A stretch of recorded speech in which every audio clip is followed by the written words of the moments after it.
আজ 26শে জুন। আজ তোমাদের দেখাবো কল্যাণী আইটিএমের পুজো প্যান্ডেল কাজ কত দূর।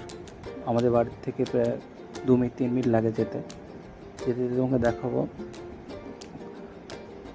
ওই দেখো মাথা দেখা যাচ্ছে ঠিক সামনেই, বলতে বলতে চলে আসলাম প্যান্ডেলের সামনে।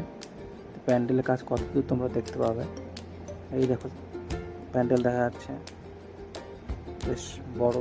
এবছর মায়ানমারের একটি মন্দিরের আদলে প্যান্ডেলটি হচ্ছে।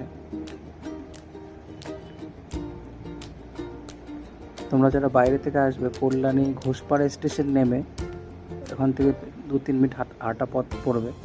আর যদি কল্যাণী মেন স্টেশনে নামো, ওখান থেকে অটো বা ম্যাজিক ধরলেই তোমাকে কল্যাণী আইটিএমের প্যান্ডেল বললে সহজেই নামিয়ে দেবে। খুবই সুন্দর এবারে বিশেষ আকর্ষণ।